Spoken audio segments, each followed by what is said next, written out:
Basilea, channel pendalaman Alkitab, studi teologi, dan podcast pelayanan oleh Pendeta Sony Santoso, Eskom, MTH. Like, subscribe, and share, dan selamat menonton. Salam saudaraku sekalian, jumpa lagi di channel Basilea. Saudara yang dikasihi Tuhan, hari ini kita akan belajar pendalaman Alkitab dalam 1 Korintus pasal yang keempat, dan kami beri judul 2 tanda Anda siap melayani Tuhan. Bapak Ibu yang dikasihi Tuhan, kami senang sekali jikalau Bapak Ibu ingin melayani Tuhan, siap dalam pelayanan. Tapi mari kita belajar bersama dalam 1 Korintus pasal 4, kira-kira 2 tanda apa kita telah siap dalam melayani Tuhan.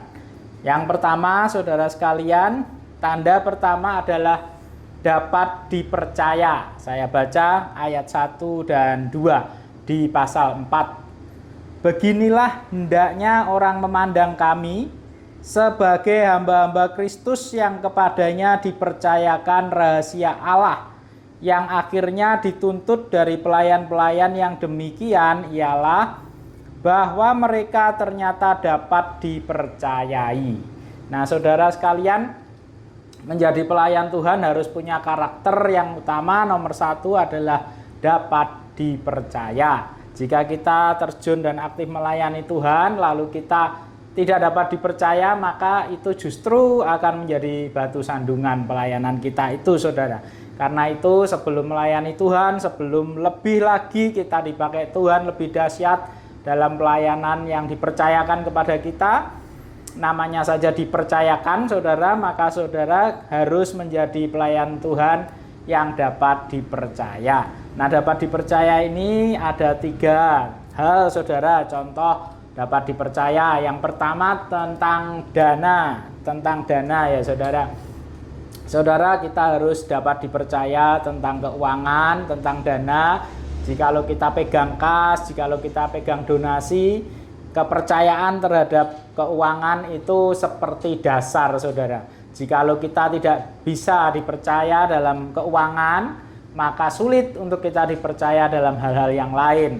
Dan para pelayan Tuhan yang baik, para pelayan Tuhan yang siap melayani Tuhan, haruslah siap dipercaya dalam keuangan, dalam kas, dalam donasi, dalam iuran, dalam apapun itu, saudara. Saudara mesti memiliki kejujuran dalam keuangan, dalam mengelolanya, dalam membelanjakannya. Saudara tidak boleh curang, tidak boleh menaikkan anggaran, tidak boleh untuk kepentingan diri sendiri. Kalau perlu, saudara, kita berkorban, saudara.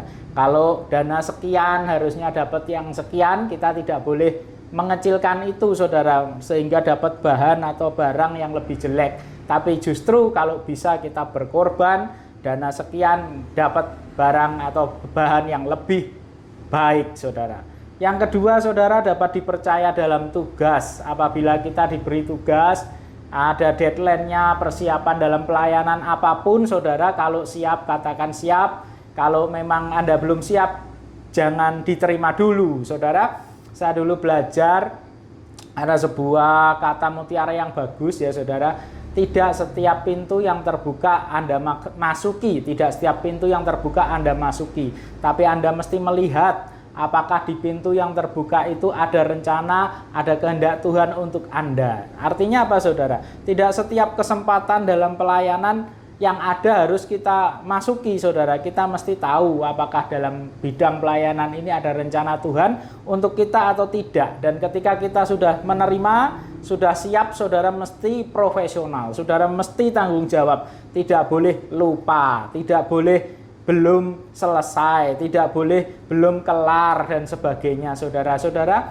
Mari bangun tubuh Kristus dalam pelayanan dengan dapat dipercaya. Dalam hal tugas juga, dalam hal dana, dan terakhir dalam hal kisah atau konseling, saudara. Saudara pelayan Tuhan yang baik harus tahu kisah, konseling orang, tidak boleh tidak dapat dipercaya dalam hal ini, saudara.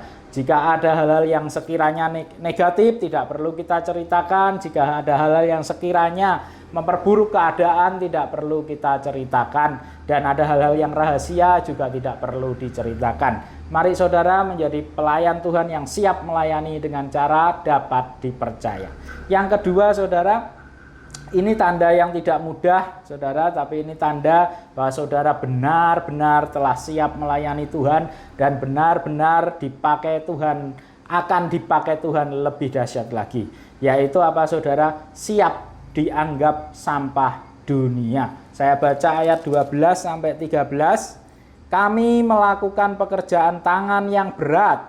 Kalau kami dimaki, kami memberkati. Kalau kami dianiaya, kami sabar. Kalau kami difitnah, kami tetap menjawab dengan ramah. Kami telah menjadi sama dengan sampah dunia, sama dengan kotoran dari segala sesuatu sampai pada saat ini.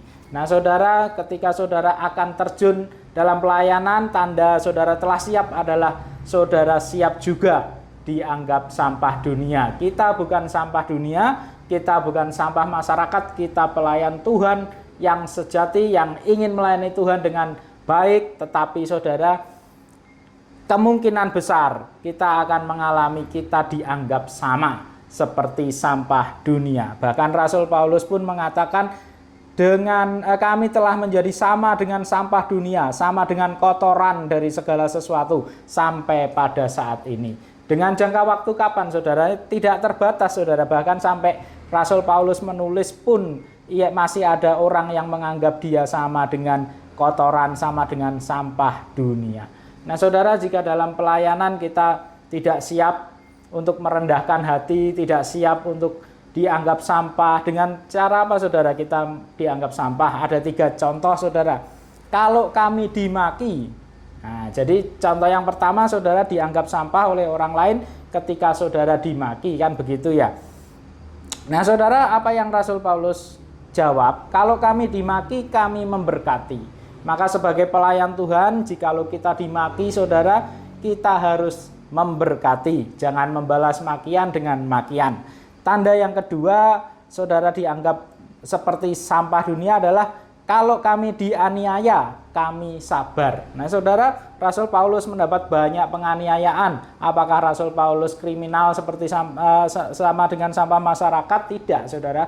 Apakah Rasul Paulus penjahat? Tidak. Tetapi pelayan Tuhan sangat mungkin dianggap seperti ini. Karena itu Rasul Paulus mengatakan, kalau kami dianiaya, kami sabar. Apabila saudara mengalami penganiayaan dalam melayani Tuhan, sabar saudara, karena Tuhan akan menyertai kita, akan melindungi kita, Tuhan akan buka jalan dan Dia yang akan membela kita. Dan yang ketiga saudara, ketika ada tanda saudara dianggap sampah dunia adalah kalau kami difitnah, kami tetap menjawab dengan ramah.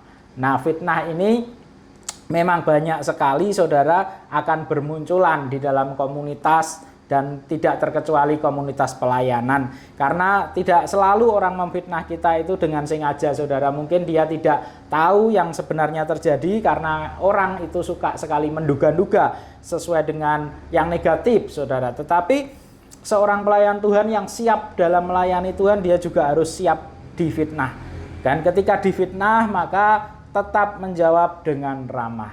Nah saudara, mari kita belajar untuk tetap menjawab dengan ramah ketika kita difitnah saudara. Saudara, ini tanda bahwa saudara siap melayani Tuhan, dapat dipercaya dan siap ketika saudara mungkin tidak dihargai, tidak dihormati, bahkan dianggap seperti sampah dunia, seperti kotoran saudara. Karena kita ini memang pelayan Tuhan, kita hamba Tuhan, mari kita melayani dengan hati kepada Tuhan, mengasihi Tuhan dan sesama.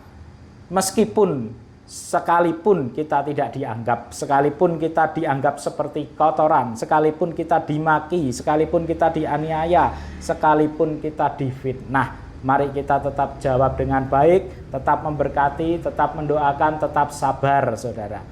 Sampai jumpa di pendalaman Alkitab selanjutnya.